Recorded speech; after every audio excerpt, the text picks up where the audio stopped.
క్రైస్తవులు ఎలాంటి భాగ్యాన్ని ఇచ్చుకోవాలి? మొదటగా భాగ్యం.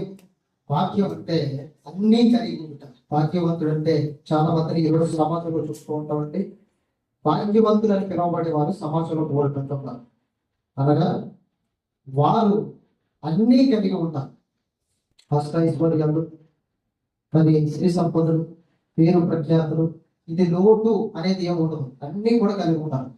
క్రైస్తవులుగా నీవు ఎలాంటి భాగ్యాన్ని కలిగి ఉండాలి, ఎలాంటి భాగ్యాన్ని ఇచ్చుకోవాలి అనే విషయాన్ని మనం బైబిల్లో వచ్చి చూడగలిగినట్లయితే అపోస్తలుడైన పౌలు ఫిలిప్పీయులకు రాసినటువంటి పత్రిక 2వ అధ్యాయం 5వ వచనం నుంచి మరి చదువుతామండి.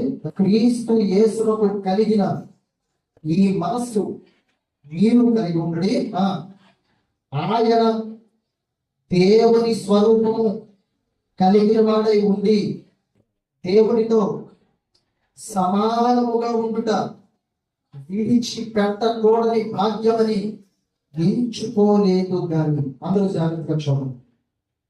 యేసుక్రీస్తు శరీరాన్ని ధరించక మునుపు వాక్యంగా ఉన్నప్పుడు ఆది యందు వాక్యం ఉండేను, వాక్యము దేవుని యొద్ద ఉండేను, వాక్యము దేవుడే ఉండేను. కలిగి ఉన్నది ఏది ఆయన లేకుండా కలగలేదు. సమస్తము ఆయన వద్ద, ఆయన మూలముగా కలిగాయి. కాబట్టి వాక్యంగా ఉన్నటువంటి యేసుక్రీస్తు మరి తండ్రి దగ్గర ఉండేటప్పుడు ఎలాంటి స్థితిలో ఆయన ఉన్నాడు, ఆయనకు ఉన్నటువంటి హోదా ఏంటి, ఆయనకు ఉన్నటువంటి అక్కడ ఉన్నటువంటి ప్రత్యేకత ఏంటి అని మనం ఆలోచన చేసినట్లయితే ఇక్కడ పౌలు ద్వారా దేవుడు రాయిస్తున్నాడు అండి. మనం చూసినట్లయితే ఆయన దేవుని స్వరూపం కలిగిన వాడై ఉంది అనే మాట చూడండి. యేసుక్రీస్తు తండ్రి అయిన దేవుని స్వరూపం అంటే తండ్రి అయిన దేవుడు ఎలా ఉంటారో యేసుక్రీస్తు కూడా అలాగే కనిపిస్తారంట, అలాగే కనిపించేవారు. తండ్రి అయిన దేవుడు ఎలా ఉంటారో యేసుక్రీస్తు కూడా అలాగే ఉంటారు. అంటే అర్థం ఏంటంటే స్వరూపం అంటే మనం ఇక్కడ జాగ్రత్తగా అర్థం చేసుకోవాల్సిన విషయం ఏంటంటే దేవునికి ప్రత్యేకంగా ఒక స్వరూపం అంటూ ఉండదు. ఆయన దాని శక్తిగా ఉన్నాడు, మరి ఆయన ఆత్మగా ఉన్నాడు, దేవుడు ఆత్మగా ఉన్నాడు అని చెప్పి యేసుక్రీస్తు ప్రభువు యోహాను రాసిన సువార్త 4వ అధ్యాయం 24వ వచనం చెప్పారు. దేవుడు ఆత్మ కనుక అంటే ఆత్మ ఈ రూపంలో ఉంటుందని ప్రత్యేకంగా చెప్పడానికి బట్టి ఏముండదండి. అది ఒక శక్తి, అది మహాశక్తి. కాబట్టి ఇక్కడ మనం అర్థం చేసుకోవాల్సిన విషయం ఏంటంటే తండ్రి అయిన దేవుడు ఏ రూపంలోనైతే ఉన్నారో కుమారుడు యేసుక్రీస్తు కూడా అదే రూపంలో కలిగి ఉన్నారు, అదే రూపాన్ని కలిగి ఉన్నారు అనే విషయాన్ని మనకు అర్థం చేసుకోవాలి. అక్కడ ఏం చెబుతున్నాడు చూడండి. ఆయన దేవుని స్వరూపము కలిగిన వాడై ఉండి దేవునితో సమానముగా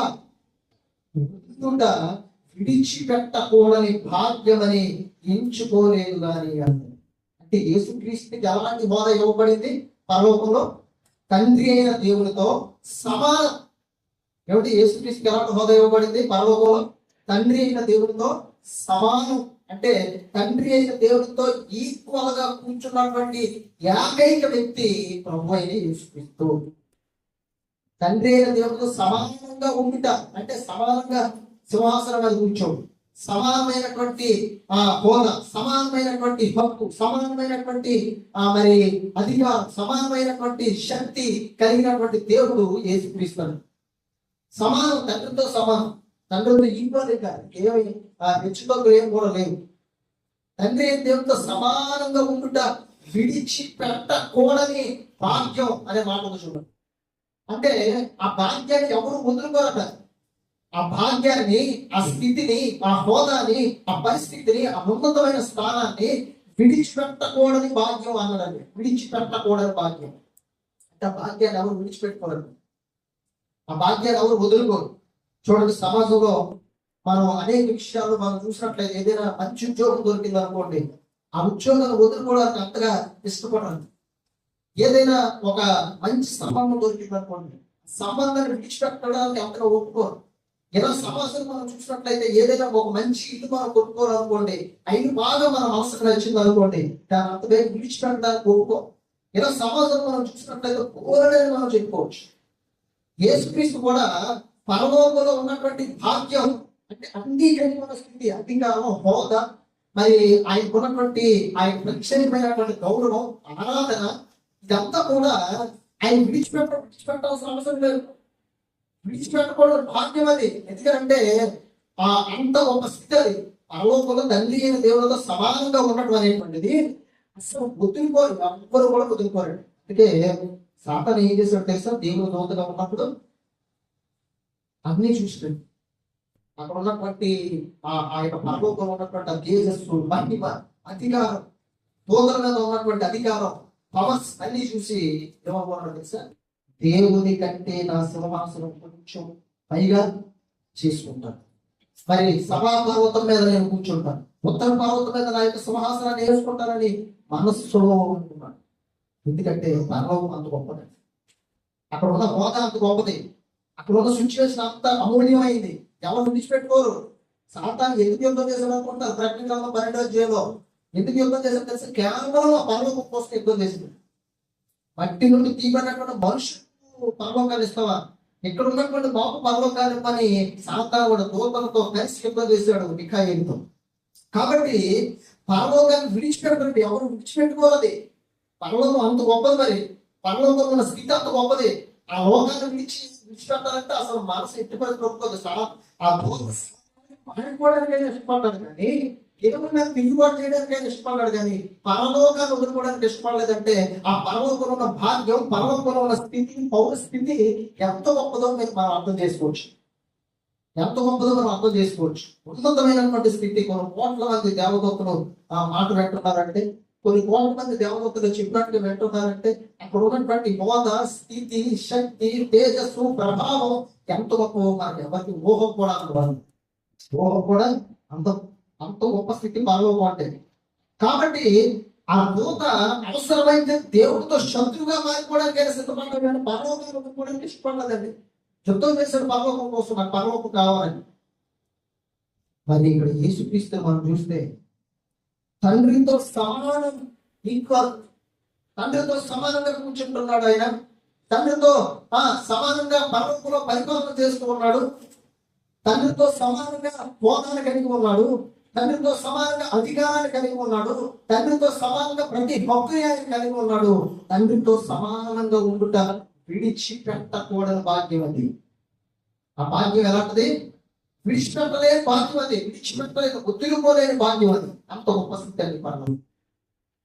కానీ యేసుక్రీస్తు ఏం చేశాడు తెలిసింది?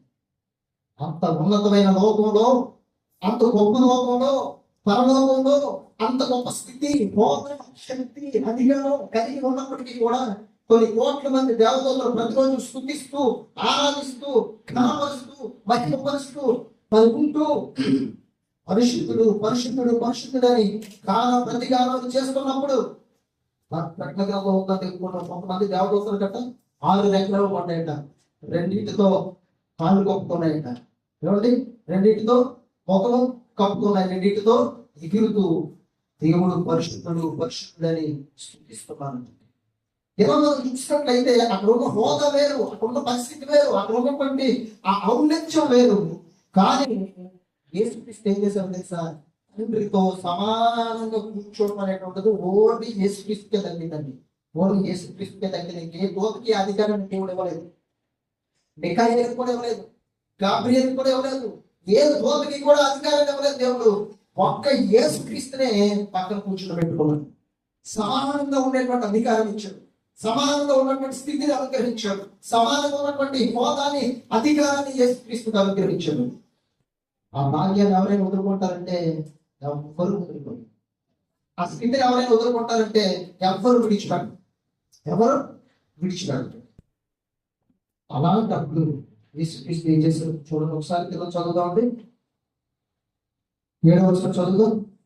6వ వచనం చదువుదాం. ఆయన దేవుని స్వరూపం కలిగిన వాడి నుండి దేవుడితో సమానంగా ఉండుట విడిచిపెట్టకూడని భాగ్యమని ఎంచుకోలేదట. సమానంగా ఉండటం విడిచిపెట్టకూడని భాగ్యమని ఆయన ఎంచుకోలేదట. 7వ వచనం. మనుష్యుల పోలికగా పుట్టి దాసుని స్వరూపము ధరించుకొని తన్ను తానే రిక్తునిగా చేసుకున్నాడు. కాబట్టి బాగా ఆలోచించాలంతా కూడా క్రైస్తవుడు కలిగి ఉండవలసిన లేదా క్రైస్తవుని ఎంచుకోవలసిన భాగ్యం ఏంటి అని మనం అంశం పేరు చెప్పుకోం. యేసుక్రీస్తుకి ఎలాంటి భాగ్యం ఉందంటే తండ్రితో సమానంగా ఉన్నటువంటి భాగ్యం. సమాన అధికారం, సమాన హోదా, కానీ దాన్ని ఎంచుకోలేదంటే యేసుక్రీస్తు. ఆ హోదాని ఎంచుకోలేదంట. విడిచిపెట్టడం భాగ్యమైనా సరే ఆ హోదాని ఎంచుకోలేదట. ఆ హోదాని శ్రమ చేసుకోలేదట. కానీ ఏం శ్రమ చేసుకున్నాడు యేసుక్రీస్తు? ఏం ఎంచుకున్నాడు యేసుక్రీస్తు? ఏం కోరుకున్నాడు యేసుక్రీస్తు అని మనం చూసినట్లయితే చదువుదామంటే 7వ వచనం, మనుష్యుడు కోరికగా పుట్టి దాసుని స్వరూపాన్ని ధరించి. ఇక్కడ 2 విషయాలు మీరు జాగ్రత్తగా చూడాలి. ఒకటవది, ఏ కోరికగా పుట్టాడు? మనుష్యుడు కోరికగా పుట్టాడు. మనుష్యుడు కోరికగా పుట్టాడు. రెండవది, దాసుని స్వరూపం. ఏంటి? యజమానుడు ఉంటాడు, దాసుడు ఉంటాడు. యజమానుడికి అధికారం ఉంటుంది, అన్ని సమస్త హక్కులు, అధికారం, ఘనత అన్ని ఉంటాయి. దాసుడు ఎలా ఉంటాడు? పనిచేసినాడు, సరైనటువంటి విలువ ఉండదు, సరైన వస్త్రాలు ఉండవు, సరైనటువంటి ఆదాయం ఉండదు, సరైన పరిస్థితులు ఉండవు. పని చేయడమే, దాసత్వం చేయడమే, దాసుడిగా పని చేయడమే. దాసుడు అంటే పనివాడు. అయితే యేసుక్రీస్తు దాసుని స్వరూపాన్ని ధరించుకున్నాడు. చూడండి, యేసుక్రీస్తు దాసుని స్వరూపం, మనుష్యుని కోరికగా పుట్టి దాసుని స్వరూపాన్ని ధరించుకున్నాడు. దాసుని స్వరూపం అనగా సేవకుని స్వరూపం, సేవ చేసే వాడి స్వరూపాన్ని ధరించుకున్నాడు. ఇంకా చదువుతాను. తను తానే రిక్తుడిగా చేసుకున్నాడట. తను చేసుకున్నాడు యేసుక్రీస్తు. తను తానే రిక్తుడిగా అంటే ఏమీ లేనివాడుగా, నిరాడంబరమైనటువంటి వ్యక్తిగా చేసుకున్నాడు. యేసుక్రీస్తు ఎక్కడ పుట్టారంటే ఒక గుహలాంటి ప్రదేశం, అంటే అది ఎన్నిక లేని ప్రదేశం, చాలా అల్పమైన ప్రదేశం, నిరాడంబరమైనటువంటి ప్రదేశం, అసలు యోగ్యతే లేని ప్రదేశం. అది అడవిలో పక్షులు, జంతువులు పిల్లలు కలిగినప్పుడు వాటికి ఒక ఆశ్రయం అంటే ప్రత్యేకంగా ఉండదని, వాటికి ఒక ప్రత్యేకమైనటువంటి ఆశ్రయం కానీ ప్రత్యేకమైనటువంటి ఏర్పాట్లు కానీ ఉండవు. చాలా ఎక్కడ పడితే అక్కడే వాటి పిల్లలు కానీ పరిస్థితి. యేసుక్రీస్తు కూడా ఎంత తగ్గించుకోవడం తెలిసి ఆయన బ్యాలెన్స్ లో కొట్టలేదు. ఆయన సత్రంలో స్థలం లేనందున ఎక్కడో పశువుల తొట్లో పొరగబెట్టదండి. లేనప్పుడు ఎక్కడో పుట్టాడు. అసలు నిరాడంబరమైన జీవితం, నిరాడంబరమైన జీవితం. అప్పుడు చూస్తే తండ్రితో సమానంగా ఉండేటువంటి హోదా, అధికారం, ప్రత్యేకత, తేజస్సు, ప్రభావం, మహిమ అన్ని ఉన్నాయి. కానీ మీద వచ్చేటప్పుడు ఎలా వచ్చాడో తెలుసా? ఆయన మనుష్యుడు కోరికగా దాసుని స్వరూపాన్ని ధరించుకొని యేసుక్రీస్తు ఏం చేశాడు తెలుసా? ఎక్కడో అసలు ఒక గుర్తింపు లేని స్థలంలో యేసుక్రీస్తు, చాలా యోగ్యత లేని స్థలం, సతంలో స్థలం దేవుడు చూసేసరికి ఎక్కడ పడుకుని పెట్టారో తెలిసి యేసుక్రీస్తుని పొద్దుగొడ్డలతో చుట్టి పసిపెట్టైనటువంటి యేసుక్రీస్తుని ఎక్కడ పడుకుని పెట్టారో తెలుసా? ఎక్కడ పడుకుని పెట్టారో తెలుసా? పరుపుల మీద కాదు, మంచు మీద కాదు, మంచి దివాణం మీద కాదు యేసుక్రీస్తు పడుకుని పెట్టింది. ఎక్కడ పడుకుని పెట్టారో తెలుసా? పశువుల తొట్టి. అది యేసుక్రీస్తు తగ్గింది. అదంటే యేసుక్రీస్తు తగ్గింది. పశువుల తొట్టిలో పడుకుని పెట్టారంటే అసలు చూస్తే మనకే చాలా జాలేస్తుంది. చూస్తే మనకే చాలా హృదయం విరవలాడిపోతాయి. ఒక పసిబిడ్డలు పశువుల తొట్టిలో పశువులు ఏమిటి ఆ కడుపు ఎన్ని తాగిన దాంట్లో పడుకున్న బేబీ ఉందానంటే ఎలా ఉన్న పరిస్థితి? ఎంత తగ్గించుకున్నాడు యేసుక్రీస్తు, ఎంత తగ్గించుకున్నాడు అంటే పుట్టినప్పుడే దాసుని స్వరూపం, పుట్టినప్పుడే తగ్గించుకున్నాడు. పుట్టికి నుంచి కూడా ఆయన తగ్గించుకున్నాడు. నేను దేవుని కుమారుడు కదా, పరలోకంలో నా హోదా అయింది కదా, పరలోకంలో నా ప్రత్యేకత ఇది కదా అని గొప్ప ఇంట్లో, అధికారం ఇంట్లో, రాజు ఇంట్లో యేసుక్రీస్తు పుట్టలేదు. మరి రాజు పడుతున్నటువంటి దివాణాలపై, గొప్ప గొప్ప మనుషులపై యేసుక్రీస్తు పడుతున్నట్లేదండి. పశువుల తొట్టిలో పడుకుని పెట్టారండి. చాలా అల్పమైన, చాలా తీవ్రమైనటువంటి స్థితిలో యేసుక్రీస్తున్నాడు. అంత తగ్గించుకోవడం, అంత తగ్గించుకోవడం. ఇంకా చదువుతాం చూడండి. తను తానే రిక్తునిగా చేసుకున్నాడు. 8వ వచనం, మరియు ఆయన ఆకారమందు మనుష్యుడుగా కనబడి మరణం పొందినంతగా, అనగా శిలువ మరణం పొందినంతగా విధేయత చూపిన వాడై తన్ను తాను తగ్గించుకొనెను. జాగ్రత్తగా వినాలి. జాగ్రత్త వెళ్ళాలండి. ఏం చేశారంటే యేసుక్రీస్తు శరీరంలో ఆకారం నుండి ఎలా కనిపించినట్టు ఆయన మనుష్యుడు పోలికగా పుట్టాడు, మనుష్యుడిగా కనిపించాడు యేసుక్రీస్తు. ఇంకేం చేశారట, మరణము పొందినంతగా అనగా శిలువ మరణం పొందినంతగా విధేయతను చూపించాడట. మరణం పొందడానికి, శిలువ మరణం పొందడానికి యేసుక్రీస్తు ఏం చూపించారో తెలుసా? విధేయత. ఎవరికి? పరలోకంలో ఉన్న తండ్రి. ఆకాశ మహాకాశాల పట్టజాలని దేవాది దేవుడైన తండ్రికి విధేయత చూపించడం. విధేయత అంటే పుట్టుకలో విధేయత, పెరిగినప్పుడు విధేయత, పరిచయం చేసినప్పుడు విధేయత, వాక్యాన్ని బోధించినప్పుడు విధేయత, సువార్త ప్రకటించినప్పుడు విధేయత, నిరాడంబరమైన జీవితాలు గడుపుతూ రీతిగా చేసుకుంటూ దాసుని స్వరూపాన్ని ధరించుకొని యేసుక్రీస్తు ఆఖరి గంటలకు వచ్చేసరికి, శిలువ గంటలకు వచ్చేసరికి ఏం చేశారో తెలుసా? విధేయత చూపించారట. దేనికి విధేయత తెలుసా? మరణానికి విధేయత, చనిపోవడానికి విధేయత. తండ్రి చెప్పు, నాయన వెళ్తే నువ్వు ఖచ్చితంగా నా పిల్లల పాటు ఏం పెట్టాలి? ప్రాణం పెట్టాలంటే పెడతాను తండ్రి, పెడతాను. ఈ పిల్లల కొరకు నా ప్రాణం పెడతాను. అంతటి వరకు మరి చింతిస్తాను. వారి కొరకు నా శరీరాన్ని ఇస్తాను, వారి కొరకు నా రక్తం అంతా కూడా దానం పోస్తానని యేసుక్రీస్తు భూమిలోకి వచ్చి మరణానికి విధేయత చూపించాడు. శిలువ మరణం పొందినంతగా విధేయత అంటే మరణానికి రెడీ, మరణాన్ని ఒప్పేసుకున్నాడు ఆయన. మరణం విధిస్తారంటే తగ్గించేసుకున్నాడు. మరణం కావాలి, మనం ఇచ్చేది మరణం. ఈ సిలువను ఎత్తుకుంటాను, సిలువను భరిస్తాను, సిలువను మోస్తాను, సిలువని సహిస్తాను నేను అని మరణానికి విధేయత చూపించడం చేసింది. ఏదైనా మామూలు వేరే విషయాలు విధేయత చూపించడం వేరు, మరణానికి విధేయత చూపించడం వేరు. అర్థమైందా? మామూలు విషయాలు విధేయత చూపించడం వేరు. ఏదైనా చెప్పేటప్పుడు మాట్లాడడం, విధేయతగా ఉండడం మామూలు విషయాలు. కానీ యేసుక్రీస్తు ఏం విధేయత చూపించారో తెలుసా? శిలువ మరణానికి ఏం చూపించాడు ఆయన? విధేయత. చనిపోవడానికి విధేయత. చూడండి, విధేయత ఎవరంటే చూపించగలరు అలాంటి విధేయత? మామూలుగా ఏదైనా చెప్పే మాటలు వింటే, ఏదైనా విషయం చెప్తే, లోబడితే, చేస్తే, విధేయతగా కనపరిస్తే, చెప్పే మాటలు వింటే విధేయత చూపించదు. అదే చెప్పిన మాట వినకపోతే దిగుబాటు చేశారు.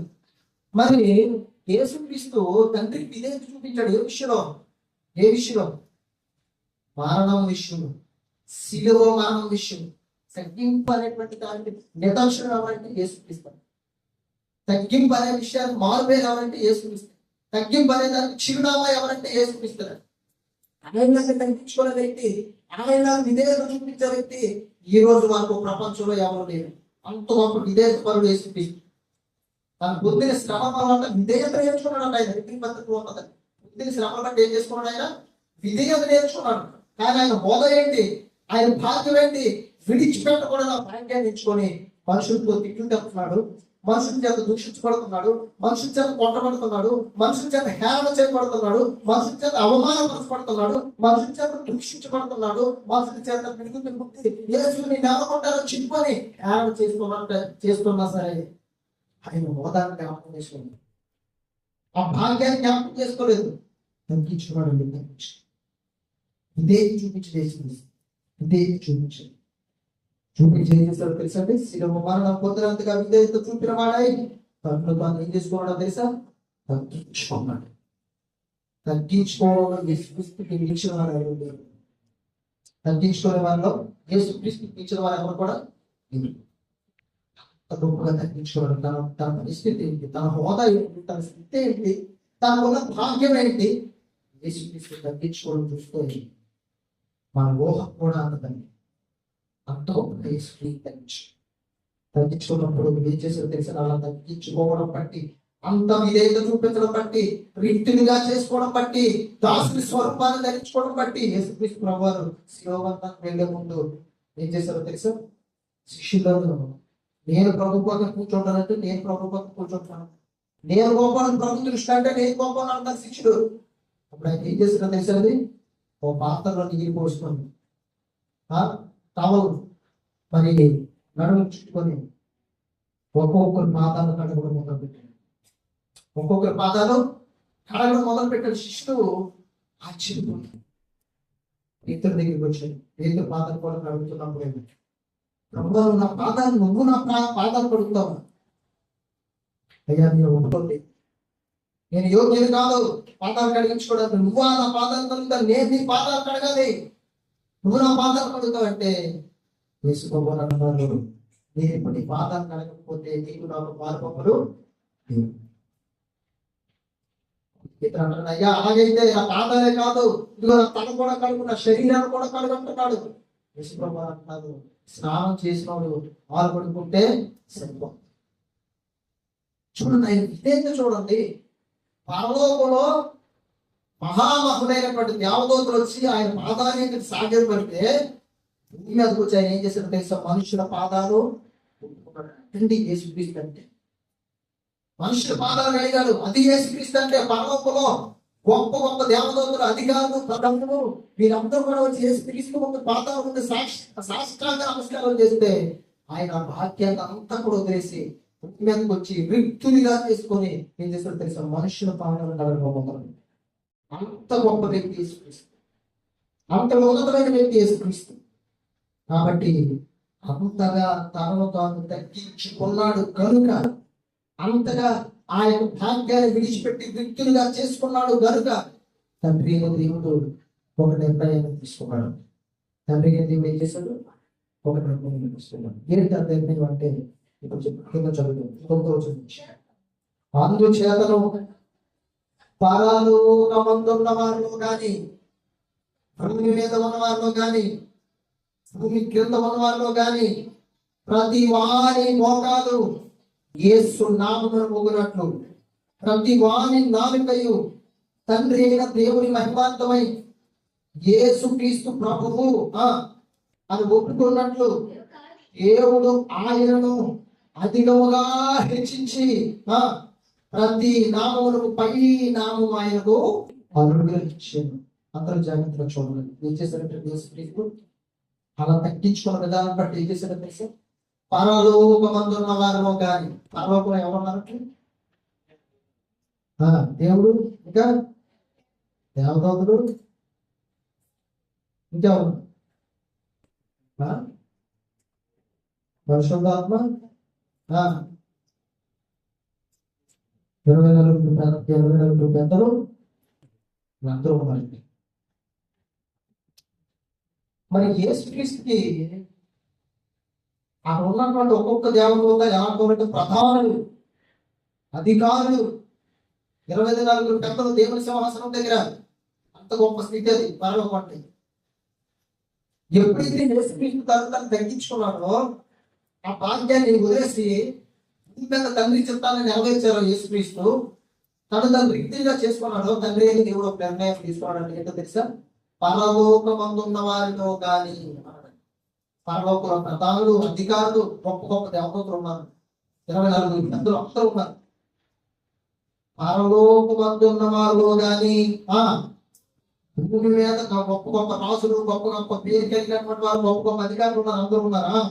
వారిలో కానీ, భూమి క్రింద ఉన్న వారిలో కానీ ఎవరు ఉన్నారు? భూమి కింద 200 మంది ఉన్నారు. 2 ప్లేసులు. ఈ ప్లేస్ లో కొంతమంది ఉన్నారు, ఆ ప్లేస్ లో కొంతమంది ఉన్నారు. ఆ ప్లేస్ లో ఉన్నవారు పేరు కలిగిన వారు ఉన్నారు, ఈ ప్లేస్ లో ఉన్నవారు కూడా పేరు కలిగిన వారు, ప్రఖ్యాత కలిగిన వారు ఉన్నారు. కాబట్టి భూమి క్రింద ఉన్న వారిలో కానీ, అంటే ఉల్లోకాలు, పరలోకం, భూలోకం, పాతాళలోకం, ఉల్లోకాలలో ఏం చేసినట్టు ఆయన ప్రతి వారి మోకాలు యేసు నామమున. అంటే పరలోకం ప్రతి ఒక్కరు కూడా గురించి ఇప్పుడు ఎవరికి నమస్కరించాలి? యేసుక్రీస్తుకి. ప్రతి ఒక్కరు వచ్చి ఎవరి దగ్గర మోకరించాలి? యేసుక్రీస్తు దగ్గర. నువ్వు ప్రధాన దేవదూతమైనా కావచ్చు, నువ్వు 24 పెద్దలో ఒక పెద్దమైనా కావచ్చు, ఎవరైనా కావచ్చు, కానీ ఎవరి ముందు వంగాలి, ఎవరి ముందు మోకరించాలంటే యేసుక్రీస్తు ముందు మోకరించాలి. భూమి మీద ప్రతి వారి మోకాలు, ఎవరైనా సరే ప్రతి వారి మోకాలు యేసు నామమున మోకినట్లు. పాతాళలోకంలో అబ్రహాము అయినా, నువ్వు ఆదాము అయినా, నువ్వు మోషేమైనా, నువ్వు ఏలియామైనా, నువ్వు ఎవరైనా సరే యేసు పేరు చెప్తే వెంటనే ఏం చేయాలి? మోకరించాలి. పేరు కలిగిన వారేనండి వాళ్ళందరూ. భూమి మీద ప్రఖ్యాత కలిగిన వారు వాళ్ళందరూ, భూమి మీద కాలంగా దేవుని చేత వాడబడిన వారు వాళ్ళందరూ. కానీ యేసు పేరు చెబితే వెంటనే మోకరించింది.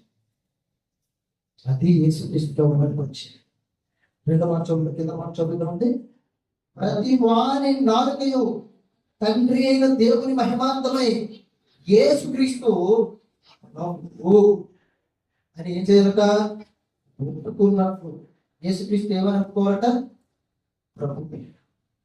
పరలోకంలో తండ్రి అయిన దేవుని దగ్గర సమాసం ఇచ్చాడు సమానమై. కానీ విధేయత చూపించిన తరువాత, శిలువ మరణం పొందిన తరువాత తండ్రి అయిన దేవుడు యేసుక్రీస్తుని ఎలాగ నిర్ణయించాడో తెలుసా? ప్రభువు అని నిర్ణయించాడు. రాజు, పరలోకానికి రాజు ఎవరంటే యేసుక్రీస్తే, భూమికి రాజు ఎవరంటే యేసుక్రీస్తే, పాతాళ లోకానికి రాజు ఎవరంటే యేసుక్రీస్తే, ముల్లోకానికి రాజు ఎవరంటే యేసుక్రీస్తే, ముల్లోకానికి చంద్రవంత ఎవరంటే యేసుక్రీస్తే. ప్రతి వాణి నమ్మక తండ్రి అయిన దేవుని మహిమాత్మే యేసుక్రీస్తు ప్రభువు అని ఒప్పుకోవాలి. యేసుక్రీస్తు ఏమని ఒప్పుకోవాలి?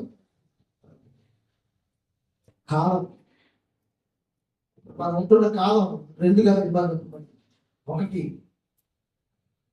క్రీస్తుకి పూర్వం, రెండవది క్రీస్తు శకం. అంటే భూమి మీద మరి ఇంకెవరు లేరా? యేసు క్రీస్తు పేరు పెట్టారా? ఏం పేరు పెట్టారన్నా? క్రీస్తు పూర్వం, క్రీస్తు శకం. మరి భూమి మీద ఇంకెవరి పేరు లేదా? ఇన్ని దేశాలు ఉన్నాయండి. సుమారు 196 దేశాలు, దగ్గర 206 దేశాలు ఏమి ఉన్నాయి మొత్తానికి. అన్ని దేశాల్లో యేసుక్రీస్తు పేరే ఎందుకు కాలానికి నిర్ణయించబడింది? 3 మంది కోట్ల మంది ఉన్నారు కదా, పేరు కలిగిన వారు ఉన్నారు కదా, ప్రఖ్యాత కలిగిన వారు ఉన్నారు కదా, మనుషులు క్రమంగా ఎంచబడిన వారు ఉన్నారు కదా. యేసుక్రీస్తు పేరు ఎందుకు పెట్టబడింది అంటే అది పరలోకంలో ఉన్న దేవుని చిత్తం. పరలోకంలో దేవుడు నిర్ణయించాడు. భూమి మీద నా కుమారుడు నామంలో ప్రతి ఒక్కరు కూడా యేసుక్రీస్తు ప్రభువు అని ఒప్పుకోవాలి. అర్థమైందండి? యేసుక్రీస్తు ప్రభువు అంటే క్రీస్తు పూర్వం, క్రీస్తు శకం. అంటే మనం ఏం చేస్తున్నాం? క్రీస్తు శకం అనగానే ఇప్పుడు మనకి సంవత్సరాలని, నెలని, తారీఖుని నిర్ణయించుకున్నాం లేదా? పేరు బట్టి యేసుక్రీస్తు పేరు మీద క్రీస్తు శకం అని, యేసుక్రీస్తు పేరు మీద క్రీస్తు పూర్వం అని. కాలం యేసుక్రీస్తు పేరు మీద ఉంది. ఆయన ఒప్పుకుంటున్నాం అనమాట. నువ్వు ఈరోజు ఒకవేళ డేట్ అనేది మాట నువ్వు వేసావంటే యేసుక్రీస్తు ప్రభువు కాలానికి అని ఒప్పుకుంటున్నాం. అది తండ్రి అయిన దేవుని చిత్తం అని చెప్పాను. ఏంటంటే తండ్రి అయిన దేవుని చిత్తం. ఎందుకంటే కోట్ల మంది జనాలు ఉన్నారు, కోట్ల మంది జనాలు ఉన్నారు, కోట్ల మంది జనాలు ఉన్నారు. ఓన్లీ యేసుక్రీస్తు పేరు మీద మాత్రమే కాలం నిర్ణయించబడింది. క్రీస్తు శకం, క్రీస్తు పూర్వం. అన్ని నామం కింద చెప్తాను చూడండి. 11 నిమిషం. ప్రతి వారి నాలుగు తండ్రి అయిన దేవుని మహిమార్థమై యేసుక్రీస్తు ప్రభువై ఒప్పుకున్నట్లు దేవుడు ఆయనను అధికముగా హెచ్చించి ప్రతి నామమునకు పై నామం ఆయనకు అనుగ్రహించి. అంటే పరలోకంలో, భూమి మీద, పాతాళలోకంలో ఉన్నటువంటి ప్రతి పేరు కంటే అధికమైన పేరు యేసుక్రీస్తుకి అనుగ్రహించండి. అధికమైన పేరు యేసుక్రీస్తుకి అనుగ్రహించడానికి. యేసు అనగా రక్షకుడు లోకానికి, క్రీస్తు అనగా అభిషక్తుడు, రాజుగా ప్రభువుగా అభిషక్తుడే. ఎందుకో తెలుసా? యేసుక్రీస్తు పరలోకంలో భాగ్యం వ్యక్తులుగా చేసుకున్నాడు. తన శిలువ మరణం పొందడానికి తగ్గించుకొని విధేయత చూపించాడు. కాబట్టి తండ్రి దేవుడు ఆయన అధికముగా హెచ్చించి ప్రతి నామమునకు పై నామము అనుగ్రహించాడు. తండ్రితో సమానంగా ఉంటుంటారు. విడిచిపెట్టకూడని భాగ్యం అని యేసుక్రీస్తు ఏం చేసుకోలేదు? ఎంచుకోలేదు. తను దేన్ని ఎంచుకున్నాడు? దాసుని స్వరూపాన్ని ఎంచుకున్నాడు, మనుషుల పోలు నేర్చుకున్నాడు, మరణాన్ని ఎంచుకున్నాడు, శ్రమ నేర్చుకున్నాడు, బాధ నేర్చుకున్నాడు, హింస నేర్చుకున్నాడు. అనకూడదు కానీ దాసుని స్వరూపాన్ని సెలవు చేసుకున్నాడు. దీన్ని భాగ్యంగా ఎంచుకున్నాడు. దీన్ని శ్రమని, తగ్గింపుని, నిరాడంబరమైన జీవితాన్ని, యోగ్యతలైన పరిస్థితిని భాగ్యంగా విశ్లేషించుకున్నాడు. ఇంకొక సందర్భాన్ని కూడా చూడండి. పత్రిక 11:24 చదువు. మోషే పెద్దవాడైనప్పుడు విశ్వాసమును బట్టి ఐగుప్తు ధనం కంటే క్రీస్తు విషయమైన నింద ఏమని నేర్చుకున్నాడంటే? క్రీస్తు విషయమైన నింద గొప్ప భాగ్యం. చూసారా? నేను కలిసి చదువుతుంటే మోషే పెద్దవాడైనప్పుడు విశ్వాసం బట్టి ఐగుప్తు ధర్మం కంటే క్రీస్తు విషయమైన నింద గొప్ప భాగ్యం అని ఎంచుకున్నాడండి. మోషే ఐగుప్తు కోటలో ఉన్నాడండి, ఐగుప్తు ప్యాలెస్ లో ఉన్నాడు. అక్కడ ఏది తక్కువ లేదు, మోషేకి ఏది తక్కువ లేదు, అన్ని భాగ్యవంతుడిగా ఉన్నాడు. పేరు ప్రఖ్యాతులు ఉన్నాయి, వెండి బంగారాలు ఉన్నాయి, ధనధాన్యాలు ఉన్నాయి, మరి సిరి సంపదలు ఉన్నాయి. దేనికి లోటు లేదు మోషేకి. ఎందుకంటే ఫరో కుమార్తె యొక్క కుమారుడు కదా, మరి రాజుకి మనవడు కదా అవుతాడు. దేనికి లోటు లేదు, అన్నీ ఉన్నాయి. దేనికి లోటు లేదు, భాగ్యవంతుడిగా ఉన్నాడు. కోటలో అన్ని అన్ని అన్ని సౌకర్యాలు ఉన్నాయి, అన్ని ఫెసిలిటీస్ ఉన్నాయి, దేనికి లోటు లేదండి. ఇది లేదు అని చెప్పడానికి ఏం లేదు, ప్రతిదీ కలిగి ఉన్న మోషే. అయితే మోషే తెలుసా, దేన్ని భాగ్యంగా ఎంచుకున్నాడో తెలుసా? దేన్ని గొప్ప భాగ్యంగా ఎంచుకున్నాడో తెలుసా? ఐగుప్తు ధనము కంటే క్రీస్తు విషయమైన నింద ఏమని ఎంచుకున్నాడో తెలుసా అంటే గొప్ప భాగ్యం. ఈరోజు క్రైస్తవుడిగా నువ్వు అర్థం చేసుకోవాల్సిన విషయం ఏంటో తెలుసా?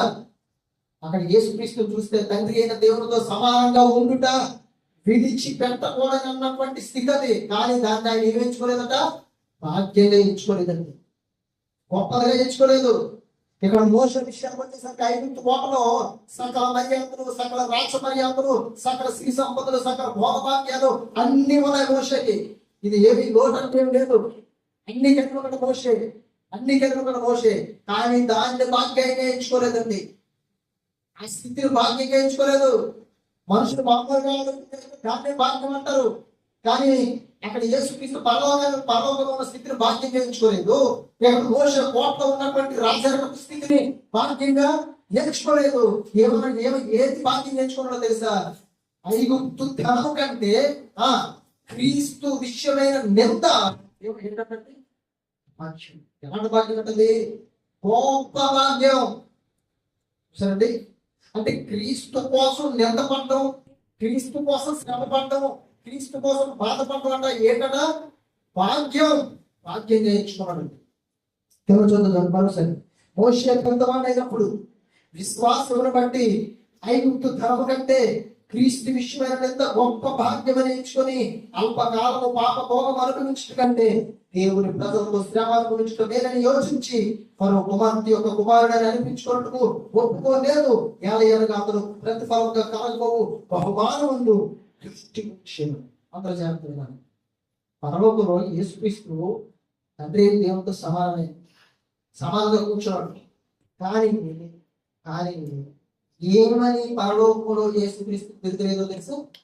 ప్రభువు అని. అర్థమైందండి? కానీ ఎప్పుడు ప్రభువుగా నిర్ణయించాడు తండ్రి దేవుడు యేసుక్రీస్తుని?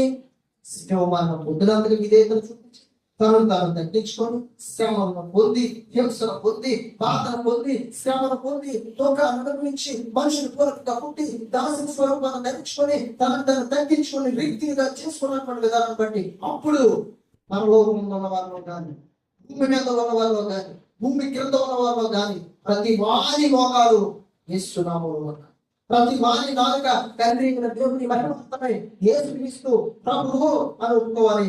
అన్ని నామముల కన్నా పై నామము యేసుక్రీస్తుకి ఇప్పుడు ఆ భాగ్యాన్ని వదిలేసుకోవాలండి. తండ్రి అని దేవునితో ఇక్కడ బాగా కదా ఉంది, నాకు ఏం తక్కువ అని అనుకోలేదు యేసుక్రీస్తు. ఆ భాగ్యాన్ని అది విడిచిపెట్టుకోవడం భాగ్యమైన గొప్పదే అది, కానీ దాన్ని తుమప్రాయంగా తీసేసి ఇక్కడ మోషే కూడా ఎంతోడైనప్పుడు అన్ని చూశాడు, అన్ని భోగభాగ్యాలు అన్ని ఉన్నాయి, రాసుకోవట్ల సకల రాస మర్యాదలతో అన్ని ఉన్నాయి, ఏమీ లేదంటే ఏమి లేదండి. ఏమని ఎంచుకున్నాడో తెలుసు, ఏమని యోచించాడో తెలుసా? ఐగుప్తు ధనము కంటే క్రీస్తు విషయమైన నింద గొప్ప భాగ్యం. అల్పకాలం పాప భోగం అనుభవించడం కంటే దేవుని ప్రజలతో శ్రమ అనుభవించట లేదు అని యోచించడు. సరే, దేవుని ఆలోచనలతో ఉన్న మనుషులు అలాగే ఉంటారు, దేవుని తలంపులతో ఉన్న మనుషులు అలాగే ఉంటారండి, దేవుని ఉద్దేశంతో ఉన్న మనుషులు అలాగే ఉంటారండి. మోషే అంట ఫరో కుమారుని యొక్క కుమారుడు అనిపించుకోవడానికి ఒప్పుకోలేదండి. అర్థమైందా మీకు? ఎంత గొప్ప స్థితి! రాజు మానవుడంటే ఎంత గొప్ప స్థితి! రాజు కుమారుడు అంటే ఎంత గొప్ప స్థితి! తను ఒప్పుకోలేదు మోషే. నేను దేవుని కుమారుని, నీకు కాదు. నేను దేవునికి కుమారుని, రాజు కాదు, నీకు కాదు అని చెప్పాడండి. ఒప్పుకోలేదట. ఫరో కుమార్తె యొక్క కుమారుడు అనిపించుకోవడానికి కూడా ఒప్పుకోలేదు. ఎవరైనా అనడానికి కూడా ఒప్పుకోలేదు, అనిపించుకోలేదట. క్రీస్తు ఇచ్చిన నింద గొప్ప భాగ్యంగా ఎంచుకున్నాడు. ఈరోజు క్రైస్తవులుగా ఈ భూమి మీద ఎంతో మంది నీ జీవితంలో నీ కళలో చూసుకుంటా గొప్ప భాగ్యవంతుని, భోగ భాగ్యాలు అనుభవించేవారు. ఇది కాదండి నిజమైన భాగ్యం, అది కాదు నిజమైన భోగం, అది కాదు నిజమైన ఔన్నత్యం, అది కాదు నిజమైనటువంటి స్థితి. క్రీస్తు విషయం కొరకు, క్రీస్తు కొరకు నువ్వు నిలబడితే, క్రీస్తు కొరకు శ్రమ అనుభవిస్తే, క్రీస్తు కొరకు హింస అనుభవిస్తే, క్రీస్తు కొరకు కొట్టబడితే, క్రీస్తు నిమిత్తం బాధించబడితే అది గొప్ప భాగ్యం. అదే ఎంచుకోండి మోషే, అదే ఎంచుకోండి యేసుక్రీస్తు. విడిచిపెట్టుకున్న భాగ్యమే ఏంటి? యేసుక్రీస్తుకైనా మోషేకైనా మామూలుగా ఇప్పుడు స్థితి ఏంటి? ఔన్నత్యమైన స్థితి. అది వదులుకోరు ఎవరు. ఇక్కడ మోషేకు స్థితి ఏంటి? రాసుకుంటే తక్కువ ఉంటదా? ఏముండదు. ఇది కూడా విడిచిపెట్టకూడదు స్థితి. కానీ ఏం చేస్తాడో తెలుసా? ఐగుప్తు ధర్మం కంటే క్రీస్తు విషయమైన నింద గొప్ప భాగ్యం. ఈరోజు క్రైస్తవుడు ఈ నిజమైన భాగ్యం ఏంటో తెలుసా? క్రీస్తు కోసం నింద గురించి, క్రీస్తు కోసం శ్రమల గురించి, క్రీస్తు కోసం హింసల గురించి, క్రీస్తు కోసం దొంగల గురించి, క్రీస్తు కోసం శ్రమ పడడం, క్రీస్తు నిమిత్తం అనేక ఆత్మల కోసం ప్రార్థన చేయడం, క్రీస్తు కోసం నువ్వు నీ యొక్క శరీరాన్ని సజీవంగా అర్పించడం, క్రీస్తు నిమిత్తం విలువేయబడటం, క్రీస్తు నిమిత్తం అవమానపరచబడటం, క్రీస్తు నిమిత్తం తొక్కపడడం, క్రీస్తు నిమిత్తం ద్వేషించబడడం గొప్ప భాగ్యం. గొప్ప భాగ్యం ఇది పరలోకంలో. ఒక రోజు దేవుడు యేసుక్రీస్తుని ఎంత ఉన్నతమైన స్థితిలో తీసుకెళ్లాడో, మోషేని ఎంత ఉన్నతమైనటువంటి స్థితిలో తీసుకెళ్లాడో, ఈ రోజు నువ్వు అటువంటి భాగ్యాన్ని ఎంచుకుంటే నిన్ను కూడా అంత ఉన్నతమైన స్థితిలోకి దేవుడు తీసుకెళ్తాడు. అంత ఉన్నతమైన స్థితిలోకి తీసుకెళ్తాడు. యేసుక్రీస్తు కూడా విడిచిపెట్టుకోవడం భాగ్యాన్ని విడిచిపెట్టాడు. మోషే విడిచిపెట్టుకోవడం భాగ్యాన్ని విడిచిపెట్టాడు. అది కాదు అర్థమైపోయింది. నిజమైన భాగ్యం అంటే ఇది కాదు. నిజమైన భాగ్యం అంటే సకల రాజ్య మర్యాదతో కూడుకున్నది కాదు. నిజమైన భాగ్యం అంటే క్రీస్తు కొరకు శ్రమ పట్టమే నిజమైన భాగ్యం. క్రీస్తు కొరకు నింద పట్టమే నిజమైన భాగ్యం. క్రీస్తు కొరకు అవమానపరచబడమే నిజమైన భాగ్యం. క్రీస్తు కొరకు కొట్టబట్టమే, ద్వేషించబట్టమే, దూషించబట్టమే, మరి క్రీస్తు కొరకు వేవేయబట్టమే నిజమైన భాగ్యం. ఈరోజు క్రైస్తవులుగా మనం ఆలోచన చేసినట్లయితే మరి ఎవరు దేవుని నిమిత్తం శ్రమ పొందడానికి, దేవుని నిమిత్తం కష్టపడడానికి, దేవుని నిమిత్తం అవమానపరచబడడానికి, దేవుని నిమిత్తం ద్వేషించబడడానికి ఎవరు ఒప్పుకోలేదు. ఎవరు ఒప్పుకోలేదు. ఏమైనా ఆలోచన ఉందో తెలుసా క్రైస్తవులకి? యేసుక్రీస్తు లేని ఆలోచన, మోషేకి లేని ఆలోచన, అనేక మంది భక్తులకు లేని ఆలోచన ఈరోజు అనేక మందికి క్రైస్తవులు దేవుని ఆలోచన ఉందో తెలుసా? దేవుని నమ్ముకున్నాలో నాకు మంచి ఉద్యోగం, దేవుడు నమ్ముకున్నాను నా వ్యాపారం దినదినం రెట్టింపైపోవాలి, అధికమైపోవాలి. దేవుడు నమ్ముకున్నాను నా ఇంటి ఎలా ఉండకూడదు, ఇంకా అధికంగా గొప్పగా కనిపించింది. దేవుడు నమ్ముకున్నాను నా స్థితి ఎలా ఉండకూడదు, ఇంకా గొప్పగా ఉండాలి, అది నా భాగ్యం అనుకుంటున్నాను. అనుకున్నామంటే నిజమైన క్రైస్తవుడే కాదు. అలా కోరుకున్నామంటే నీకు దైవత్వ లక్షణాలు లేవు. అలా ఆశించేటువంటి భూమి మీద ఉన్నటువంటి 60-70 సంవత్సరాల జీవితకాలం వరకే నువ్వు చింతిస్తే నీకంటే దౌర్భాగ్యుడు ఎవరు లేరని కోరికలు రాష్ట్ర పత్రికలో ఉంటాడు. అది కదండి నిజమైన భాగ్యం. నిజమైన భాగ్యం అంటే ఏంటో తెలుసా? క్రీస్తు కోసం నిందపడి, శ్రమపడి, అవమానపరచబడితే అదే నిజమైన భాగ్యం. ఎందుకో తెలుసా? మోషే కలగపోయే బహుమానం అని ఏమిటాడట? దృష్టి. యేసుక్రీస్తు కూడా కలగపోయే బహుమానం దృష్టించాడు. ఏంటనుకుంటున్నారు? ఆయనకి ఇవ్వబడిందండి బహుమానం. యేసుక్రీస్తు ఏంటో తెలుసా? బహుమానం అన్ని నామముల కన్నా పై నామం యేసుక్రీస్తుని ఇవ్వబడింది బహుమానం. సమాధికారం ఆయన ఇచ్చాడు తండ్రి. ఇక్కడ మోషే కూడా 40 బహుమానం దృష్టించాడు. ఈరోజు నిజమైన భాగ్యం ఏంటంటే తెలుసా? దేవుడు నీ జీవితంలో ఏది నీకు ఉన్నా లేకపోయినా, ఏది నువ్వు పొందుకోకపోయినా, ఏది నీ కలిగి ఉన్నా లేకపోయినా, క్రీస్తు కొరకు జీవిస్తూ, వాక్యానుసారంగా జీవిస్తూ, దేవుని కొరకు బ్రతుకుతూ, దేవుని కొరకు జీవిస్తూ, నీ ప్రతి శ్రమలో, బాధలో, ఇబ్బందులో, దుఃఖంలో, కష్టంలో, నష్టంలో, వ్యాధంలో, ఆవేదనలో నీ ప్రభువునందు విశ్వాసం ఉంచి, వాక్యం కొరకు జీవించి, క్రీస్తు కొరకు నిందపడి, శ్రమపడి, అవమానపరచబడితే ఒక రోజు నువ్వు పరలోకంలో కనిపిస్తావు. అతి భాగ్యం. నిజమైన భాగ్యం అంటే ఏంటో తెలుసా? భూమి మీద ఉన్న నీవు పరలోకానికి వెళ్ళటమే నిజమైన భాగ్యము. భూమి మీద ఉన్న నీవు పరలోకంలో కనిపించడమే నిజమైన ఔన్నత్యం. భూమి మీద ఉన్న నీవు పరలోకాన్ని పొందుకోవడమే నిజమైన భాగ్యం. అంతేగాని భూమి మీద నీకు అన్ని కలిగి ఉండి నువ్వు భాగ్యవంతులు అనుకుంటే తప్పు. ఒక రోజు అన్ని విడిచిపెట్టి ఏమైపోవాలి? వెళ్ళిపోదండి. లోకాల సువార్తలో ధనవంతులు ఉన్నాడు. ఏం చేశారట? ఏమి లోటు ఉందో ధనవంతుడికి? ఏమి లోటు లేదండి. ప్రతిరోజు హోదాలను వస్త్రాలు వేసుకొని నచ్చిన ఆహారం తింటూ నచ్చిన విధంగా జీవించాడు. ఏమి లోటు లేదు, అన్ని బాధ్యతలు ఉన్నాయి ధనవంతుడు. రాజకి ఏమి దేదుకుంటాడు? శరీరం మీద కురుకుడు ఏమండి? కుక్కలు వచ్చి నాకేటువంటి పరిస్థితి. సరే, నీకు అసలు ఇల్లు లేదు. ఆ ధనవంతుడి యొక్క గుమ్మ ముందు గేటు ముందు కూర్చొని అక్కడ ఉన్నటువంటి పరిస్థితి దీర్ఘకాలమైన పరిస్థితి. అక్కడ బల్ల మీద నుండి 2 మొక్కలు పడిపోతే ఏరుకొని తినేటువంటి చాలా హీనమైన దేవమైన పరిస్థితి అది. ఒకరోజు లాజరు చచ్చిపోయాడు. ధనవంతుడు కూడా చనిపోయాడు. ధనవంతుడు ఎక్కడికి వెళ్ళాడంటే నరకంలోకి వెళ్ళిపోయాడు. లాజరు ఎక్కడికి వెళ్ళాడంటే అబ్రహాము రూపును ఆడుకోవడానికి పరదేశంలోకి వెళ్ళిపోయాడు. ఇప్పుడు ఎవరికి భాగ్యం చెప్పండి? లాజరు. భాగ్యం అంటే ఏంటో తెలుసండి? భూమి మీద ఎలాంటి వస్త్రాలు వేసుకోడు? ఓదారం వస్త్రాలు వేసుకోడు. ఎవరు? ధనవంతుడు. నచ్చిన ఫుడ్ తిన్నాడు, నచ్చిన విధంగా జీవించాడు. కానీ వాడు చంద్రుడు. భూమి మీద రాజుకి ఏం లేదు. తినడానికి కూడా ఆహారం లేదు, ఉండడానికి ఇల్లు లేదు, ఆరోగ్యం లేదు, శరీరం చంద్రుడు. బాధలు, శ్రమలు ఎంత అనిపించి ఎవరి నిమిత్తం? క్రీస్తు నిమిత్తం. క్రీస్తు నిమిత్తం. అదే భాగ్యంగా ఎంచుకున్నాడండి లాజరు. అదే భాగ్యంగా ఎంచుకున్నాడు. ఆ దారిద్ర్యం అనే భాగ్యంగా ఎంచుకున్నాడు. అదే గొప్పగా ఫీల్ అయ్యాడు. అదే హ్యాపీగా ఫీల్ అయ్యాడు. ఆయన ఒక రోజు చనిపోయాడు. దేవదూతలు వచ్చారు. లాజరుని అబ్రహాము దగ్గరికి తీసుకెళ్ళారు. పొందుతున్నాడు. భాగ్యం అంటే అది. భాగ్యం అంటే అదండి. అది భాగ్యం అంటే చనిపోయిన తర్వాత భూమి మీద సకల భోగభాగ్యాలు అనిపించు నువ్వు నరకానికి వెళ్ళిపోతే అంతకంటే దౌర్భాగ్యకరమైన పరిస్థితి ఏముంది?